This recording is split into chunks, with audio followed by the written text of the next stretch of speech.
Welcome back. There is always a lot of debate about where to find the perfect Cuban sandwich, right? Is it right here in Tampa? Down in Miami? We think it's here in Tampa. Well, did you know that the answer just might be in Seoul, South Korea?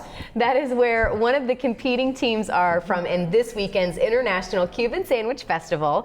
And they are joining us today along with Victor Padilla down on the end there. Hi. And Chef Ilya Goldberg, who's kind of their mentor this morning. Good morning, everybody. Good morning. Good morning. Nice to be here. So you guys, you're the team from South Korea. They don't speak much English, but we're so happy to have you here in the States. Happy to have you here in Tampa. For the first time, by the way, but they actually have a store called Tampa Sandwich Bar in South Korea.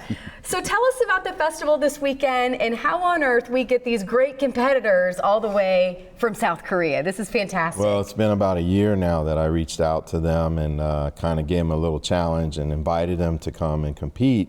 And through the whole year, we've been working together to get them over here, and they're here now and competing, and they're in, so they're going to throw down. Give us a little bit of the background, because this is fascinating. You guys had not been to Tampa before. Yeah. You had actually, which a lot of us do, are just kind of Googling things, looking online, trying to figure out what kind of, what food you wanted to serve, and you saw that there was this great popularity with the Cuban sandwich, right? Oh, yes. It's not common in Korea. Actually, we watched The Chef, and we found the movie The Chef. The Chef, and we found the Cuban sandwich, and we start to study about the sandwich, and we found that the origin of the Cuban sandwich is from Tampa.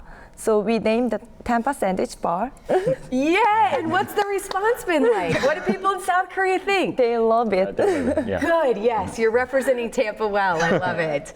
So, and this is when you step in, because I love this. You have won so many awards at this festival. We've won many. We've won about 4 or 5 times. Because you're with the Stone Soup Company. They've kind of kicked you out. You're not allowed to enter anymore. They gave us an award and sent us home. And now you're a mentor to this. So we've been a judge, and then this year we volunteered to Victor and Jolie to kind of help mentor them, give them a place to cook, because that's important. They don't have a kitchen.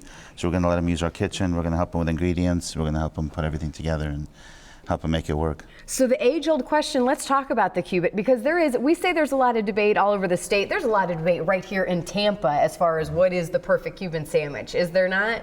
Yeah, first of all, Cuban sandwich is a universal language for But anyway, when we first started this back in 2012, we created a huge banter or a competition between Miami and Tampa. Miami said they created the Cuban. Tampa said no, we did.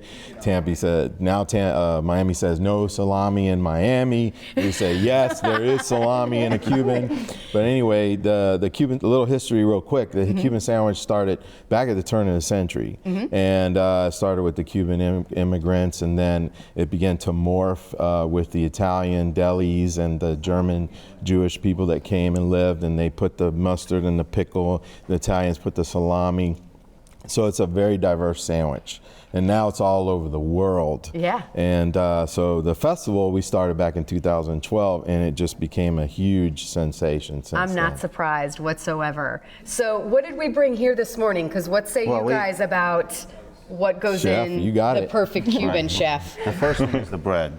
Okay. Our Tampa bread's very different. If you'll notice, our bread's rough on top, because our bakeries put a palm frond leaf in the bread, and they bake it with that leaf, and then they pull the leaf out. Oh, I didn't realize that. So that creates this kind of rough surface on top. The crunch factor. The crunch factor. Then you have to have a good ham, almost like a honey ham or a Spanish ham.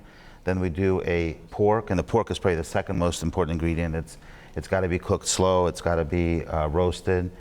We make it with a mojo, which is a kind of a marinade, and we save the mojo at the end, and we use it as a dip in our restaurant. Yes. But that's a little secret ingredient. And then the Italians, like Victor was saying, years ago, they added a salami, and then there's a Swiss cheese. And the traditional Cuban has mustard only, but we offer it as a mustard mayo mix for people that just don't want mustard just by itself. So is this similar to what you guys are doing when people are trying the Tampa Cuban in South Korea? Yeah, they said they make it almost identical. Okay, all right. And then pickles, and then that rounds off the sandwich, and then we press it, and they said that we were talking earlier, and they said that back in their shop, they preferred pressed as well. So Okay. that's very, very Oh, similar. You have to have a Cuban press. I love it. Yeah. I understand. Is there kids competition this year too? Yes, on Saturday we were having a kids Cuban sandwich contest cook-off on Saturday. Wow. at the And then festival. I hear there's something, the longest Cuban Yes. sandwich. Saturday also is the world's longest Cuban sandwich, which Orlando this year, we do a smackdown in Orlando and Miami. So in Orlando, we broke Tampa's record Oh, at no, we 130 can't have feet. that. We can't so, have we that. can't have that, so we're going to do 140 feet. Is it edible at the end of it? Yeah, we cut it up, and a homeless organization comes, picks it up, puts it that's in coolers, fantastic. feed the and feed the homeless that day. So last year we fed probably over 1,200 people. No way, that's awesome. All right, well, tell people where it's at and how we can. Do you have to have tickets to go? What's the deal? Oh, it's 2 days too. Well, That's the awesome. good thing is it's free to the community. It's a family event, and it's going to be at 1320 East Palm Avenue in Ybor City. God, it has to be in Ybor, Oh, right? yeah, it There's no has to better be. That's where it location. started. So it's going to be at the Student Services Building parking lot. It's behind the Okay, building. what do you recommend for parking? I mean, they have the garages Just now. park and- anywhere around there in Ybor, and there's different parking areas as well. Yeah, awesome. Yes. Guys, thank you so much Thank for you coming for in having today. us. Thank you for having the festival. 'Cause Oh, again, we love it. We seriously, love it. it doesn't get any better than that.